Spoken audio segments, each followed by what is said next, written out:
When a struggling South African cleaner in Busan is offered 800 million won to carry the child of a dying Korean crime boss, she steps into a world of power, blood, and betrayal, where her unborn son becomes the heir to an empire men are willing to kill for. If this story pulled you in, hit subscribe, like the video, and drop a comment. Tell me where in the world you're watching from and let me know. Would you take Min-soo's offer? The blood wouldn't come out.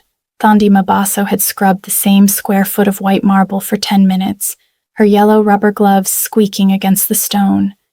The penthouse smelled like expensive cologne and copper. She didn't ask questions about the stains anymore. In 4 months of working for whoever owned this place, she'd learned that curiosity was a luxury she couldn't afford. Her phone buzzed in her pocket. She peeled off one glove and checked the screen. A message from her sister, Namsa, back in Cape Town. A photo of a hospital bill. The number made Thandi's stomach drop. 200,000 rand for emergency dialysis. Below it, a single word. Soon? Thandi closed her eyes and pressed her forehead against the cool marble. 26 years old, working 3 cleaning jobs in Busan, sending everyone home to keep her 19-year-old sister alive. Their father had died in the mines when Thandi was 22. 4 years of carrying the weight alone. 4 years of pretending she wasn't drowning. The intercom crackled to life.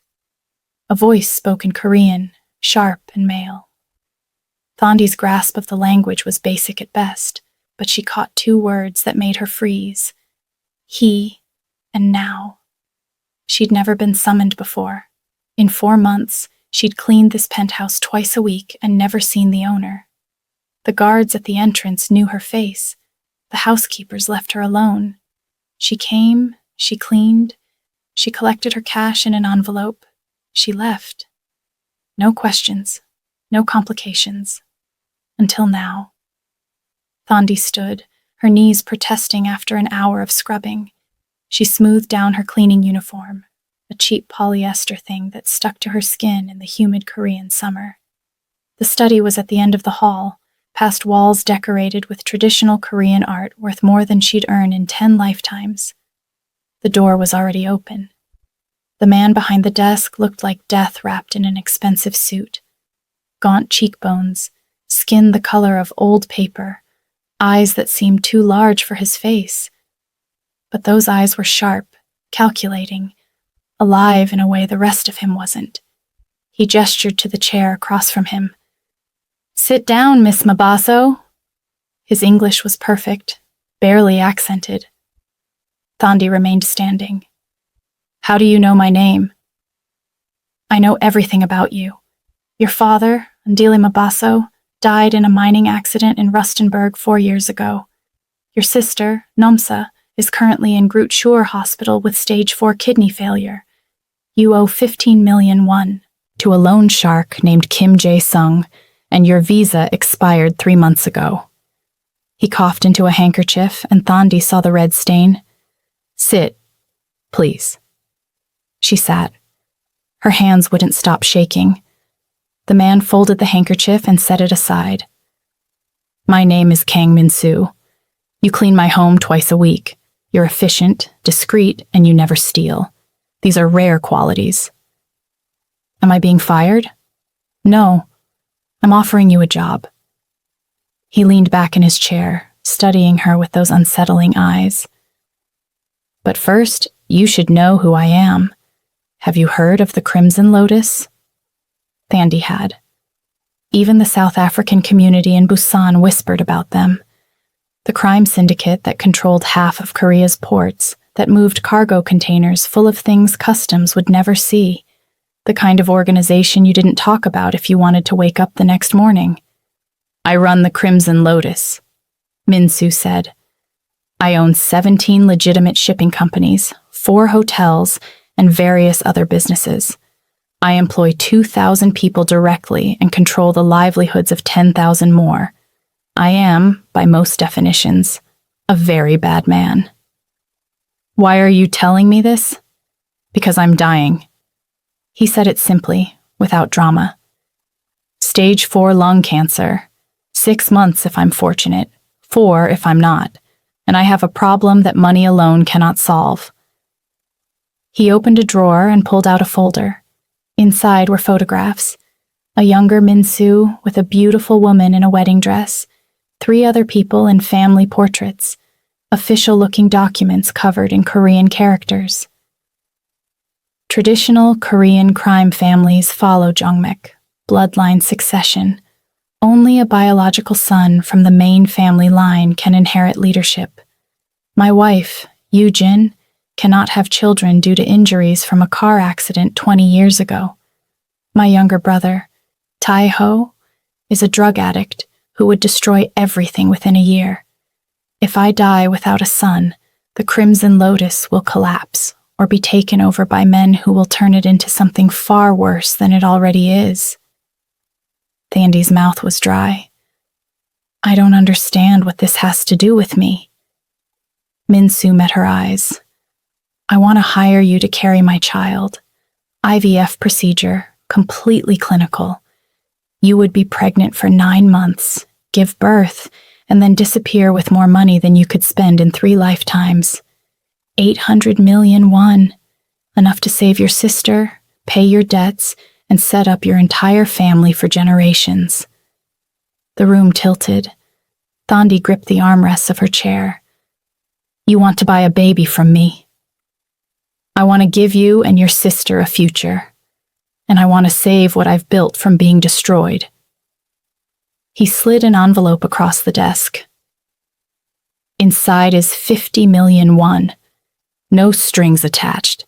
You can take it and never come back, or you can think about my offer. I'm not a good man, Miss Mabaso, but I keep my promises, and right now, I'm the only chance you have of keeping your sister alive. Thandi stared at the envelope. 50 million won. Enough for Namsa's dialysis for 6 months. Enough to buy time. Why me? She whispered. Because you're desperate enough to consider it and smart enough to understand what it means. Because you're foreign, which means the child can disappear more easily.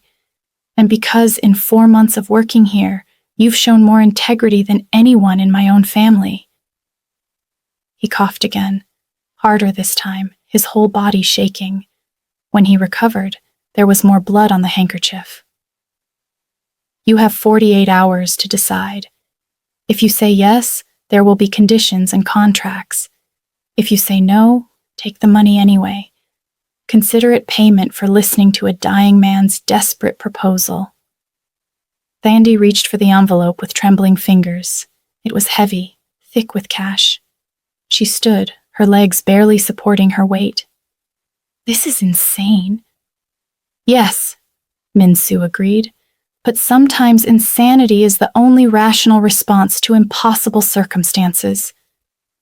She walked out in a daze. The guards didn't stop her. The night air hit her face like a slap. She made it 3 blocks before she had to lean against a wall, breathing hard, the envelope clutched against her chest. Her phone buzzed again. Namsa. They're saying I might not have 3 months' tea. I'm scared. Thandi opened the envelope. The bills were real, crisp and new. She counted them twice to be sure. 50 million won. 600,000 rand. More money than she'd seen in her entire life. She sat on the curb and cried. If you're wondering what Thandi will decide, hit that subscribe button and let me know in the comments what you would do in her situation. Would you take the deal? Let's discuss it. 2 days later, Thandi walked back into the penthouse. She'd spent 48 hours in hell, barely sleeping, unable to eat. She'd talked to Pastor Lindaway at the South African church, though she'd been too afraid to tell her the whole truth. She'd watched Namsa's condition worsen over video calls. She'd sent 45 million won home and kept 5 million for the loan sharks. Min-soo was in his study again, looking worse than before.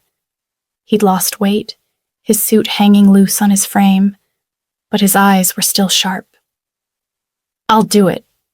Thandi said without sitting down. But I have conditions.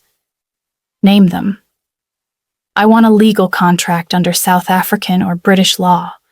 I want independent doctors, not just yours. I want to meet your wife first and hear from her own mouth that she agrees to this.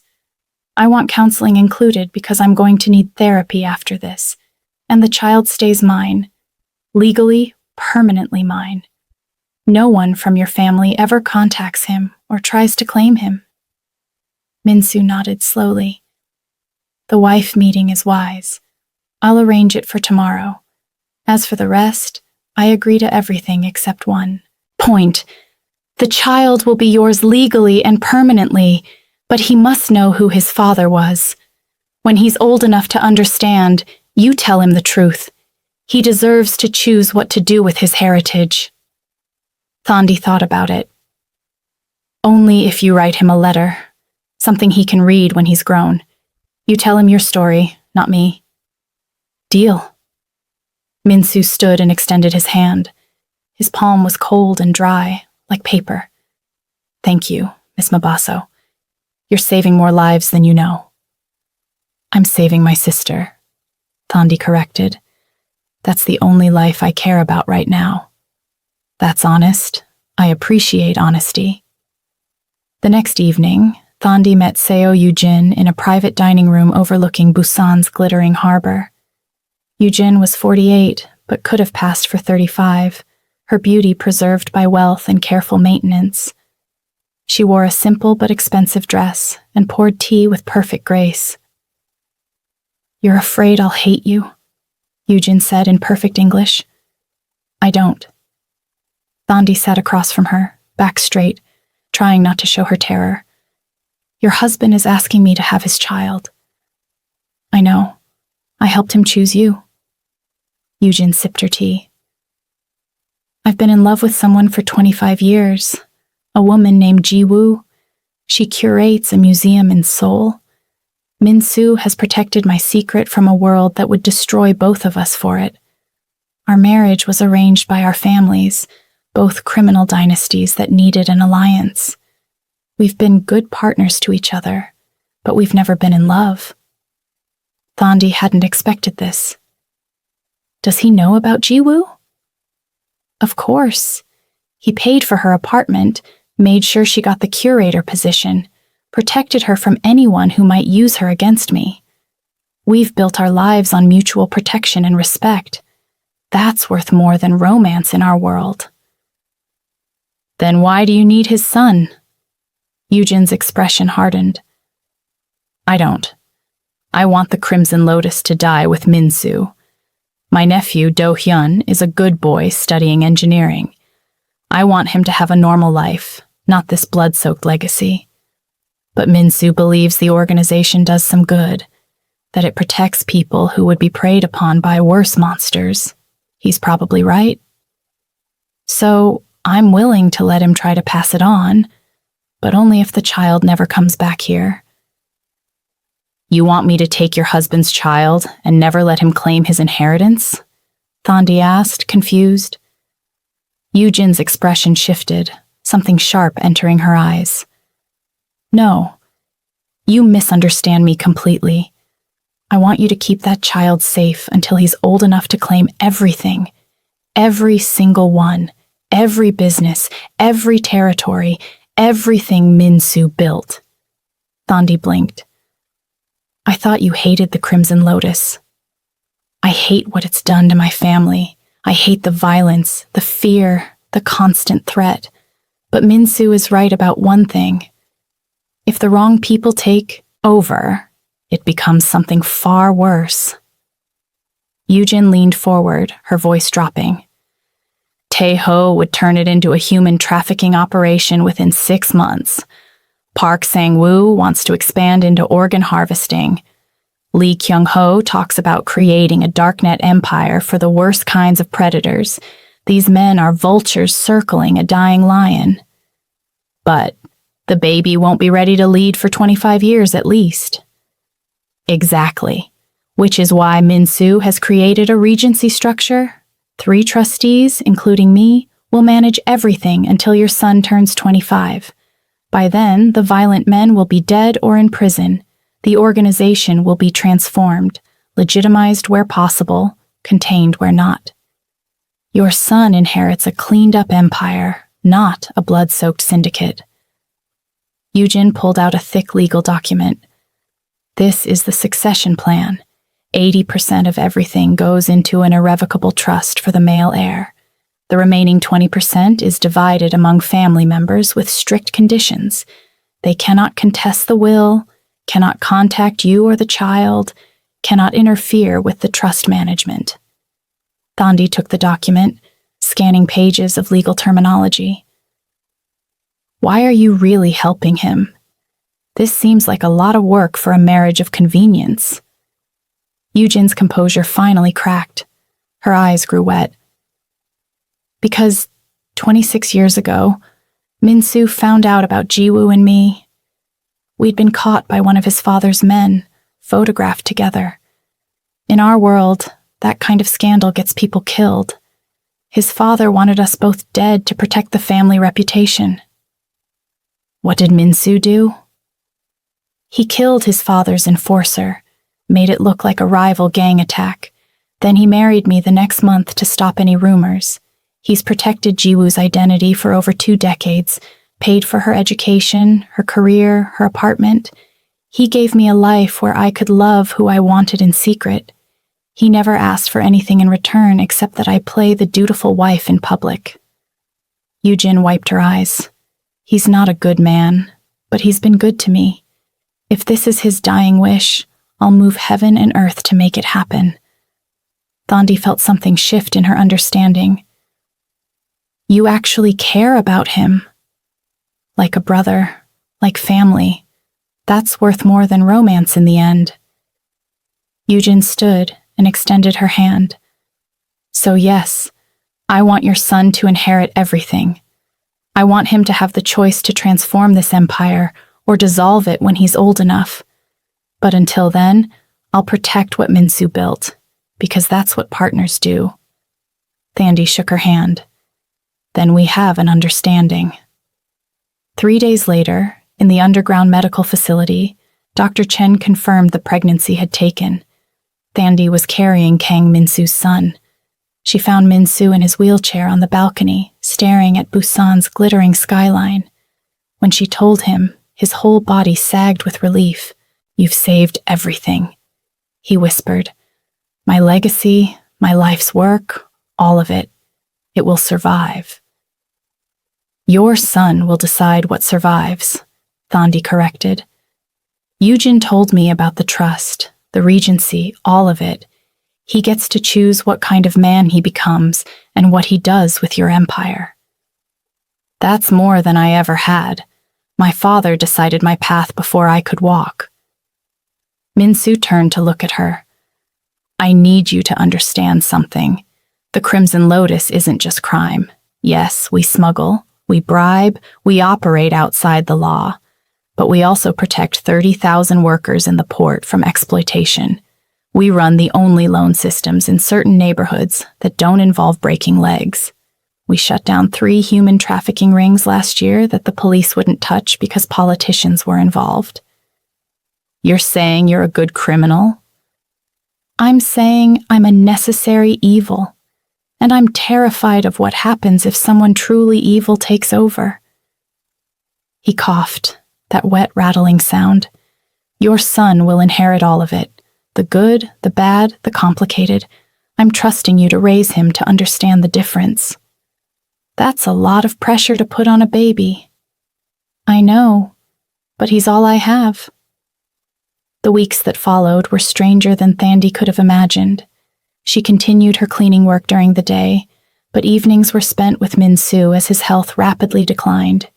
He'd gone from wheelchair to bedbound in 2 weeks.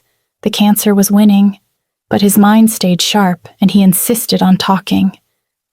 Tell me about your father again, he said one evening. I want to know everything. So Thandi told him about Thandi Mabaso, who sang bass in the church choir, who taught her to read using a battered Bible, who worked 16-hour shifts in the mines and never complained, who died when the company cut safety corners to boost quarterly profits. He died because rich men wanted to be richer, Thandi said, and nobody paid for it. The mine officials blamed the workers. The government investigation found no negligence. My father's death meant nothing to them. Min-soo was quiet for a long time. My father died the same way. Different circumstances, same story. Factory workers tried to unionize. The chaebol who owned the factory sent security forces. They beat my father to death in front of 30 witnesses. No arrests, no justice. I was 15. Is that when you joined the Crimson Lotus? No. That's when I realized the world has two kinds of people, those with power and those who get crushed by it. I decided I'd rather be the first kind. He turned his head to look at her. I became exactly what I hated, didn't I? You became a man trying to survive in a broken system. That doesn't make you good, but it doesn't make you a monster either. What does it make me? Complicated? Human?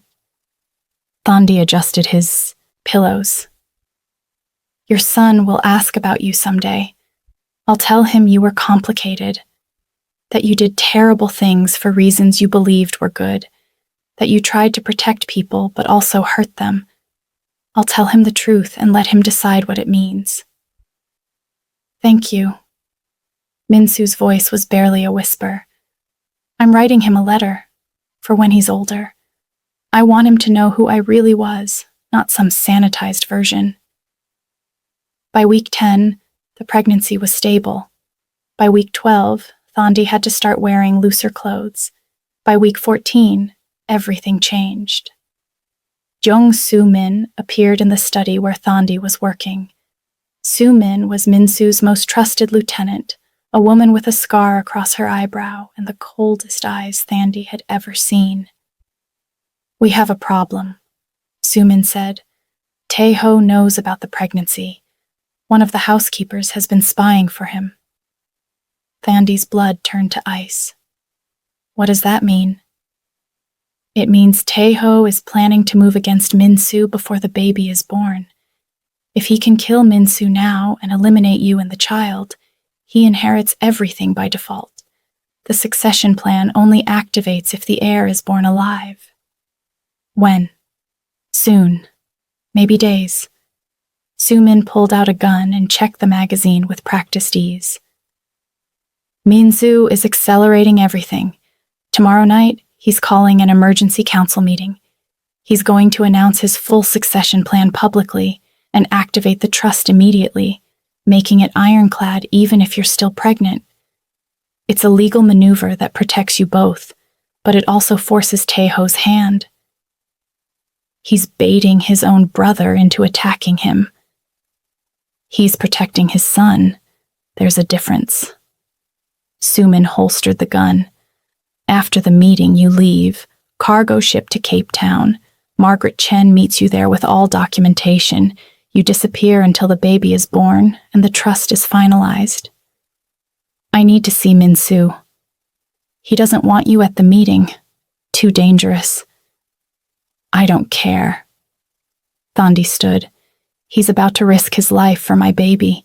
I'm going to look him in the eye and thank him. Soo-min studied her for a moment, then nodded. 5 minutes. That's all you get. Min-soo was in his bedroom, dressed in a suit for the first time in weeks. He looked like a corpse playing dress-up, but his eyes were fierce. You shouldn't be here, he said when Thandi entered. Yujin told me what you're really doing tomorrow. You're not just announcing succession. You're challenging them to try and stop you. I'm making sure my son inherits what's rightfully his. Everything I've built, everything I own, it all belongs to him now. Legally, irrevocably. Even if Tae-ho kills me tomorrow, even if you're still pregnant, the trust activates and 3 regents manage everything until your son turns 25. He straightened his tie with shaking hands. Nobody can touch his inheritance. It's protected by international law, offshore accounts, legal structures in 7 countries. I've spent 6 months preparing this. You're going to die for this. I'm dying anyway. This way, it means something. He reached for her hand. Your son will be one of the wealthiest men in Asia. He'll control an empire that touches millions of lives. I've built something that can do good or evil, depending on who runs it. I'm trusting you to raise him to choose good. Thandi squeezed his hand. That's a lot of faith to put in one baby. I'm putting faith in his mother. You're the strongest person I've ever met. He pulled out an envelope. This is for him. Everything he needs to know about who I was and why I made the choices I did. Give it to him when he's ready. I will. She leaned down and kissed his forehead. Thank you for saving my sister. Whatever else happens, you gave her life. And you gave my life meaning at the end. That's more than I deserved. He smiled slightly. Now go. Sumin will keep you safe. Thandi left before she could break down. Sumin was waiting in the hallway. The meeting starts in 4 hours, Sumin said. We need to move you to a safe location nearby. When it's over, we run straight for the harbor. What if something goes wrong? Then I die making sure you and that baby get out alive. Sumin's expression didn't change. That's my job. That's what Min-soo pays me for. He must pay you a lot. He saved my life when I was 17, got me out of a trafficking ring. That's worth more than money. Sumin started walking. Come on, we don't have much time. They spent 4 hours in a safe house 3 blocks from Min-soo's building, listening to reports over encrypted radio. The council arrived. All 5 underbosses. Taeho came with extra men, which was against protocol. Security was tense. Then Min-soo's voice came through, giving his announcement. Even through the radio static, Thandi could hear the steel in his words. I'm activating my succession immediately. My son, currently unborn, inherits 80% of everything. The trust is irrevocable and protected by international law. The Regency Council is established. This empire belongs to him now, and anyone who tries to take it from him will be destroyed by legal and financial mechanisms I've spent 6 months creating. You can kill me, but you cannot touch what's his. Silence on the radio, then shouting, then gunfire. Go now! Sumin grabbed Thandi and ran. They burst out of the safe house into chaos. The building 3 blocks away was lit up with muzzle flashes. People were screaming. Sirens in the distance. Sumin pulled Thandi toward the harbor, weapon drawn. They made it 2 blocks when 3 men stepped out of an alley. Kang Tae-ho stood in the center, gun in hand, eyes wild. The whore carrying my brother's bastard. How convenient. The world narrowed to Tae-ho's gun and Sumin's body stepping between Thandi and death. Run, Sumin said quietly. Not a shout. A command. Thandi's legs wouldn't move. 14 weeks pregnant, standing in a Busan alley while 3 armed men blocked the path to safety. Her hand went instinctively to her stomach. She's not going anywhere. Taeho's words slurred slightly. Drugs or alcohol or both. His 2 men flanked him, weapons raised. You think my brother can just erase our family legacy? Replace us with some African whore's bastard? Your brother is dissolving the Crimson Lotus, Sumin said, her voice steady despite the gun pointed at her chest. There's nothing left to fight over. Liar! Spittle flew from Taeho's mouth. The businesses, the territories, the money, it's all going into trust for that thing she's carrying. Min-soo chose a stranger's child over his own blood. He chose the future over the past. Sumin shifted her weight slightly, and Thandi recognized it, the preparatory movement before violence. Let her go. This is between you and your brother." "My brother is already dead. He just doesn't know it yet." Taeho raised his gun higher, "But his precious heir dies tonight." Everything happened at once. Soo-min drew and fired in one fluid motion, dropping the man on Taeho's right. The second guard opened fire, bullets sparking off the alley wall beside Thandi's head. Soo-min shoved Thandi backward, returning fire, her shots precise even as she moved. Thandi hit the ground hard, her shoulder slamming into concrete. Above her, the gunfight continued. 3 round bursts, the smell of cordite, someone screaming.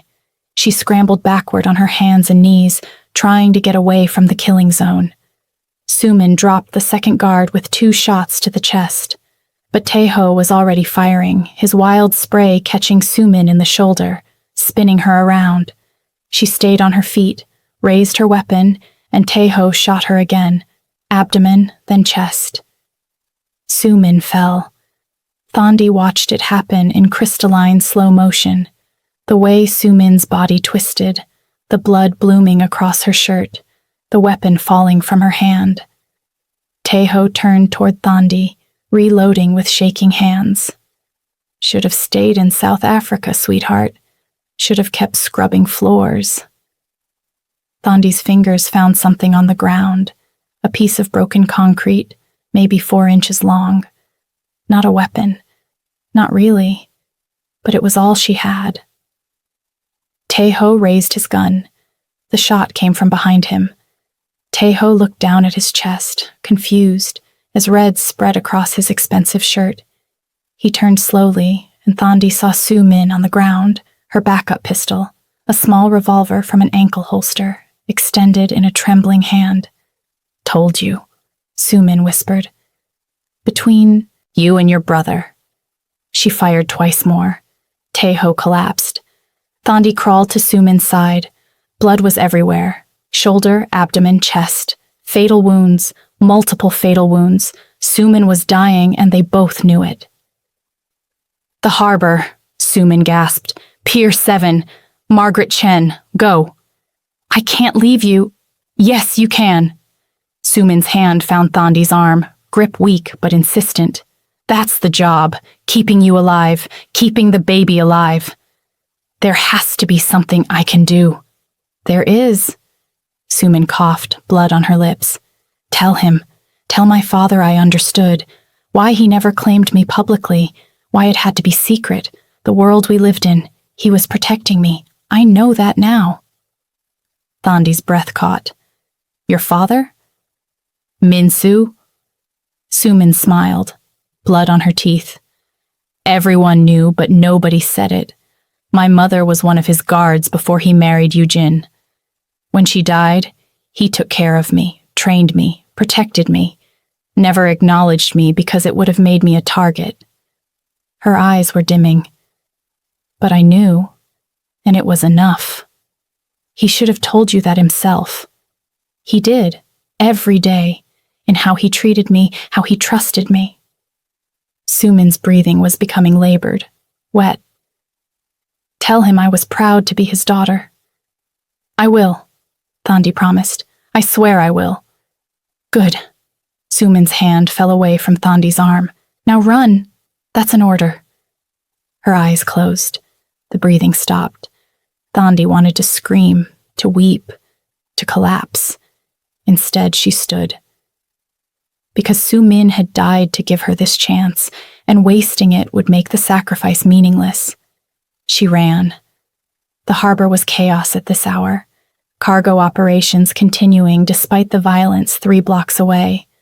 Workers shouted in Korean and Chinese, cranes swung overhead, container ships lined the piers like sleeping giants. Thandi pushed through the crowd, 14 weeks pregnant and moving too slowly, her shoulder throbbing from where she'd hit the ground. Pier 7. Margaret Chen. Escape. She found the pier, stumbled past stacked containers, looking for anyone who might be waiting for her. Her lungs burned, her legs were shaking. She couldn't keep going much longer. "Miss Mabaso." The voice was British accented, crisp, professional. Margaret Chen appeared from behind a container, 60 years old, wearing a severe gray suit like she was heading to a business meeting instead of evacuating a pregnant woman from a war zone. "The ship is ready. Come quickly." They boarded a rusty cargo vessel flying a Liberian flag. The captain was a weathered Korean man who didn't ask questions when Margaret handed him an envelope thick with cash. He nodded once and started barking orders to his crew. Below deck, Margaret led Thandi to a small cabin. Clean sheets, bottled water, medical supplies laid out with military precision. She sat Thandi down and examined her with efficient movements. "You're bleeding. Your hands." Thandi looked down, scraped palms from where she'd fallen. Minor injuries compared to what had just happened, but her whole body was shaking, adrenaline crash hitting hard. "Suman is dead," Thandi whispered. "She died protecting me." "I know. We've been monitoring the situation." Margaret pulled out her phone, showing news alerts in Korean. The headlines were explosive even without translation. "Min-soo survived the initial attack. He's in surgery now. Critical condition but alive. Tae-ho is dead, along with Park Sang-woo and 2 other council members who sided with them." "What does that mean?" "It means Min-soo won. The succession plan is activated. Your son legally owns 80% of the Crimson Lotus Empire as of tonight, protected by international law across 7 jurisdictions. Even if Min-soo dies tomorrow, the succession is ironclad." The words didn't make sense. Her son, her unborn son, now owned billions. Shipping companies, legitimate businesses, territories, all because she'd scrubbed blood from marble floors and caught the attention of a dying crime lord. "I need to throw up." Margaret got her to the toilet just in time. Morning sickness combined with shock and terror made for a brutal combination. When Thandi finally stopped retching, Margaret handed her water and a cool cloth. "The next 48 hours are critical," Margaret said. "We're taking you to Cape Town via Singapore. 2 cargo ships, 1 private plane. By the time you arrive, all documentation will be finalized. Bank accounts in your name, property deed for a house in Hout Bay, trust fund access, medical care, everything Min-soo promised." "What about Namsa?" "Your sister received payment this morning. She's been moved to a private hospital in Cape Town. The surgery is scheduled for next week. Kidney from the transplant list. Min-soo expedited it before the council meeting."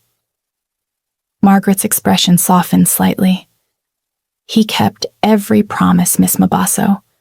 Whatever else he was a man of his word." The ship's engines rumbled to life. They were moving, pulling away from Korea, from the violence, from everything. Thandi felt it in her bones, the distance growing between her and Min-soo's world. She sat on the narrow bed, one hand on her stomach where Min-soo's son was growing. 14 weeks. Still so small, so vulnerable, but already worth billions, already heir to an empire built on blood and necessity. "I don't know if I can do this," she said quietly. "Do what?" "Raise a child who's supposed to inherit all of that. How do I explain where the money came from? How do I teach him to be good when his inheritance is built on crime?" Margaret sat beside her. "Min-soo asked me the same question 3 months ago when he first conceived this plan. Do you know what I told him?" "What?" "That money is just money. It's neutral. What matters is what your son chooses to do with it when he's grown. Min-soo built an empire that protected people and hurt people in equal measure. Your son can choose which part to continue and which to end." Margaret pulled a sealed envelope from her briefcase. "This is Min-soo's letter to his son. He wrote it 2 months ago. You're to give it to the boy when he turns 18. Thandi took the envelope. Heavy paper, sealed with red wax and Min-soo's personal stamp. What does it say? I don't know. He wrote it alone, but knowing Min-soo, it's probably honest. Brutally so. The ship reached open water. Through the small porthole, Thandi could see Busan's lights receding into darkness. Somewhere in that city, Min-soo was fighting for his life in an operating room. Soo-min was dead in a harbor street. Tae-ho and Park Sang-woo were corpses. All of it because of succession, legacy, the desperate need to control what happened after death. Tell me something, Thandi said. You've worked for Min-soo for how long? 15 years. I handle his international legal affairs. Is he a good man? Margaret considered the question carefully. No. He's a practical man who occasionally does good things and frequently does terrible things. He started with noble intentions and got corrupted by power, but never quite forgot why he started. He's complicated. That's not an answer. It's the only answer I have. Margaret stood. You should rest. The journey to Singapore takes 36 hours. You need to eat, sleep, take care of yourself. The baby needs you healthy. After Margaret left, Thandi lay in the narrow bunk, feeling the ship's movement beneath her. She thought about her father dying in the mines because rich men cut safety corners. She thought about Min-soo's father dying in a factory because workers tried to unionize. She thought about Soo-min's last words. Tell him I was proud to be his daughter. Everyone in this story had been crushed by systems they couldn't control. Min-soo had tried to build power to protect people from those systems. Somewhere along the way, he'd become part of the problem he was trying to solve. Was that redemption? Or just rationalization? Thandi didn't know. But she knew one thing. Her son would have choices. He would grow up knowing the truth about where his wealth came from, about his father's complicated legacy, about the blood mixed with the money. And then he would decide for himself what kind of man to become. She placed her hand on her stomach again. Your father is fighting for his life right now, she whispered to the child inside her. He's a complicated man who did terrible things for reasons he believed were good. When you're old enough, you'll read his letter and decide what you think of him. But know this. He died making sure you'd have choices he never had. The baby kicked. First time. Just a flutter. Barely noticeable. Thandi closed her eyes and let the ship carry them both toward whatever future waited in Cape Town. Behind them, Busan burned. Ahead of them, possibility. She fell asleep clutching Min-soo's letter, wondering if the man would survive to know his son was safe. Wondering if she'd made the right choice.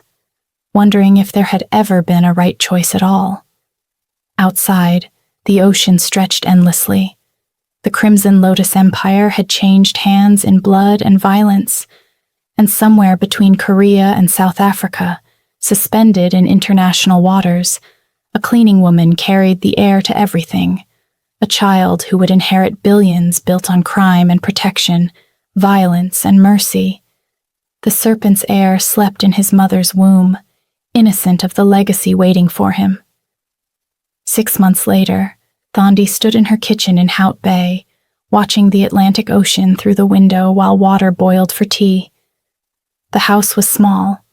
2 bedrooms, a living room that caught the morning light, a garden where nothing grew yet because she hadn't learned how to keep plants alive. But it was hers. Truly hers. No landlord, no roommates sleeping on mats, no loan sharks knowing where she lived. The kettle whistled. She poured water over rooibos leaves and felt the baby kick, strong now, insistent. 8 months pregnant, and her son was running out of room. Tea? Do you want sugar? Namsa called from the living room. No, I'm good.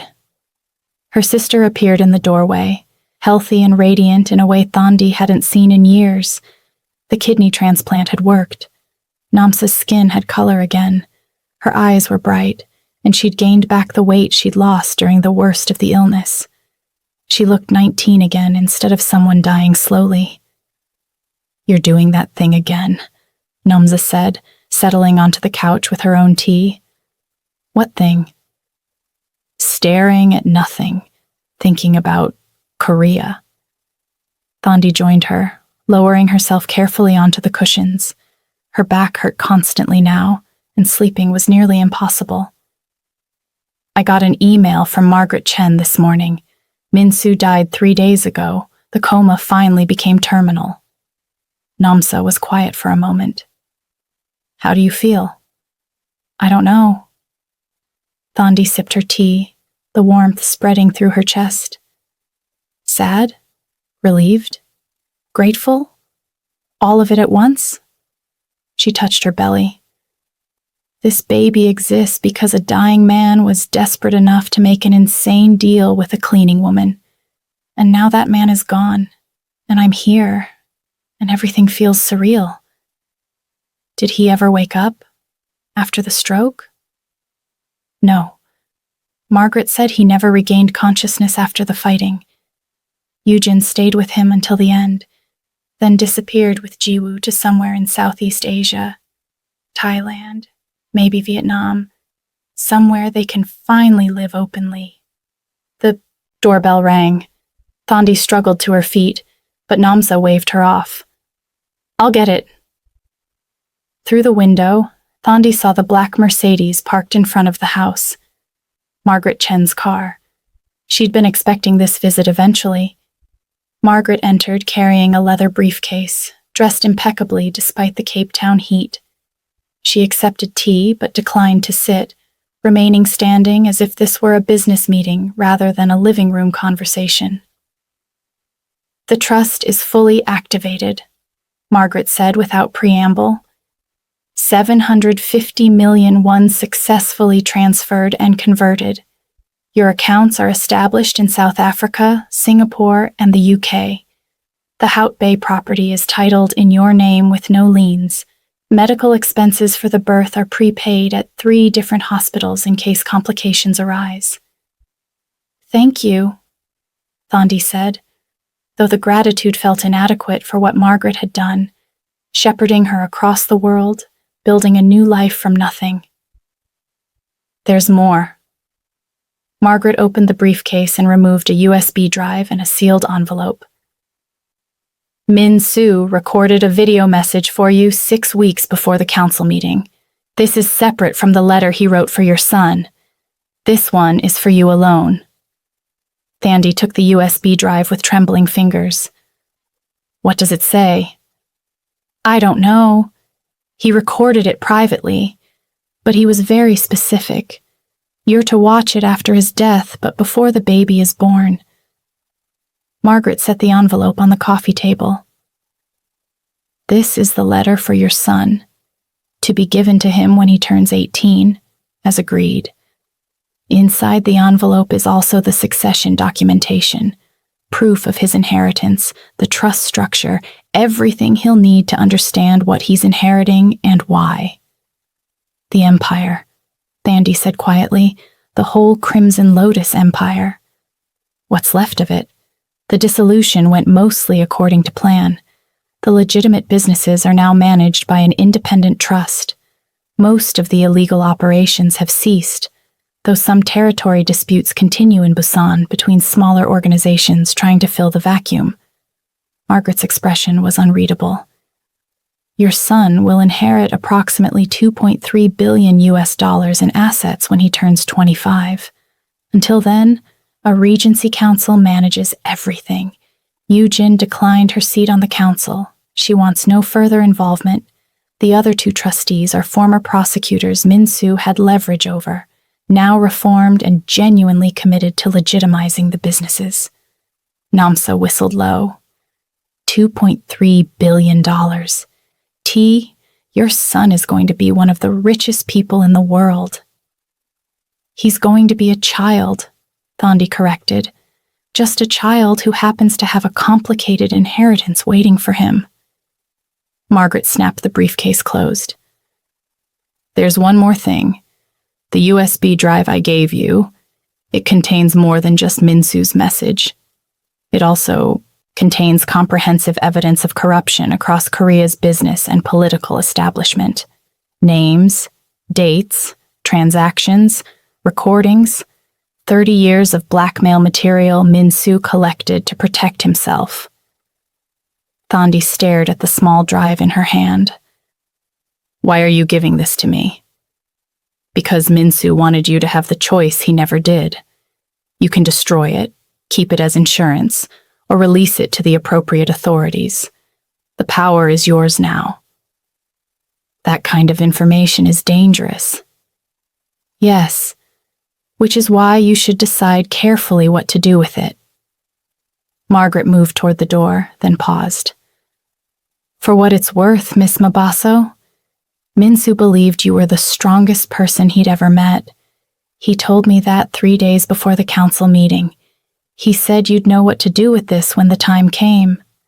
After Margaret left, Thandi and Namsa sat in silence for a long time. The USB drive felt impossibly heavy in Thandi's hand, a tiny piece of plastic that contained the power to destroy hundreds of powerful people. Are you going to watch the video? Namsa asked finally. Not yet. Tonight, maybe. Thandi set the drive on the coffee table next to the sealed letter.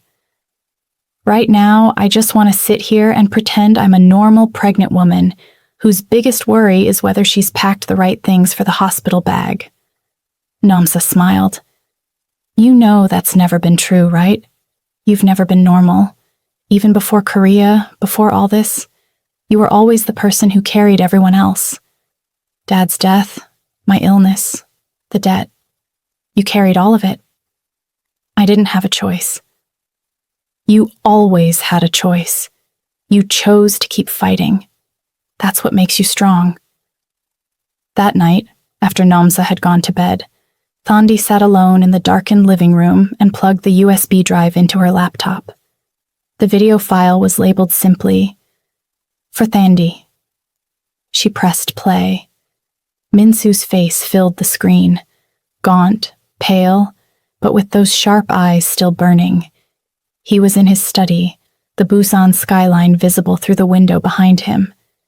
This had been recorded weeks before the violence, before everything fell apart. Thandi. His voice was rough, weakened by illness. If you're watching this, I'm already gone. I don't know if I deserve forgiveness for what I've asked of you. I don't know if what I've done to you is any better than what was done to me all those years ago.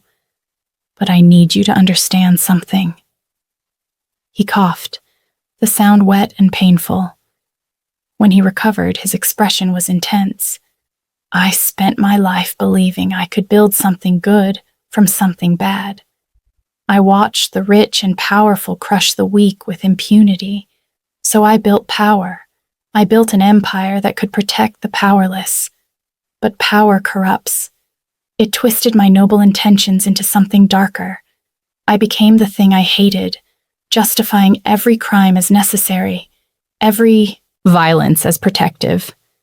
He leaned closer to the camera. He set the photo down. The USB drive contains evidence against everyone who profited from my father's death and the deaths of thousands like him. Prosecutors, politicians, business executives. I collected it as insurance, but I never used it. I told myself I was being strategic, waiting for the right moment. His eyes locked onto the camera with frightening intensity. You're not afraid. You crossed an ocean and made a deal with a dying crime lord to save your sister. You're stronger than I ever was, so I'm giving you what I couldn't use. You can destroy it, keep it hidden, or release it to prosecutors who might finally bring justice. The choice is yours. Your son will inherit my empire, but you get to decide what kind of world he inherits it in. Min-soo's expression softened. He began coughing again, harder this time.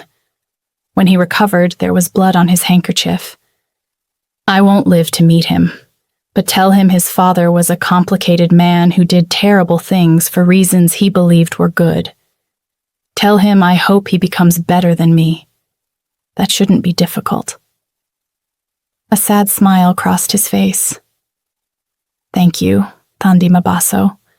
Thank you for giving my life meaning at the end. I hope you and your son find the happiness I never could. The video ended. Thandi sat in the darkness for a long time, tears streaming down her face. Not for Min-soo, for all the people crushed by systems they couldn't control. 3 weeks later, on a winter night during a massive Cape Town storm, Thandi went into labor. Namsa drove through sheets of rain, gripping Thandi's hand while she breathed through contractions. The birth was painful, raw, beautiful. 12 hours of labor, Namsa holding one hand and Pastor Lindiwe holding the other, both of them coaching her through each contraction. And then finally, it's a boy. He's healthy. They placed him on Thandi's chest, tiny and perfect and screaming with life. She held him close, feeling his warmth, his weight, his realness. This was her son. Not Min-soo's heir, not the future of some criminal empire. Her son. What's his name? The nurse asked. Thandi looked down at the baby's face. Luthando, she said. Luthando Kang Lee-jin. Namsa squeezed her hand. You gave him his father's names. He deserves to know where he came from, and he deserves to choose what he does with it. 1 week later, Thandi sat on her porch, Luthando sleeping in her arms, watching the ocean. The storm had passed, leaving the air clean and sharp. Namsa brought tea and sat beside her. Margaret Chen's black Mercedes pulled up. She emerged carrying nothing this time. No briefcase, no documents, just herself. I'm returning to Singapore, Margaret said. The trust is established. The Regency Council is functioning. You won't hear from me again unless you need something. Thank you, Thandi said. For everything. Min-soo paid me well. But I'll admit, I'm glad it ended this way. He deserved some peace at the end, knowing his son would have a chance. Margaret turned to leave, then paused. What will you do with the USB drive? The evidence? Thandi looked down at Luthando's sleeping face. I don't know yet. Maybe when he's older, we'll decide together. Maybe he'll use it to change things. Maybe he won't, but it'll be his choice. That's all Min-soo wanted, for someone to have the choice he never did. The serpent's heir slept peacefully in his mother's arms, innocent of the billions waiting for him, innocent of the empire built on blood and necessity. He was just a baby, just Luthando, just her son. And that, Thandi decided, was exactly how it should be. She held him close and watched the sun set over the Atlantic, painting the sky in shades of fire and gold. Somewhere in Korea, the Crimson Lotus was dissolving into history. Somewhere in Thailand, Eugene and Jiwoo were finally living freely.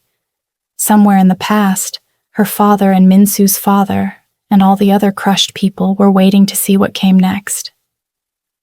If this story gripped you, don't leave just yet. Hit like to support more intense storytelling, comment your predictions for what happens next, and subscribe so you never miss the continuation of Thandi's journey. Your engagement helps the story grow,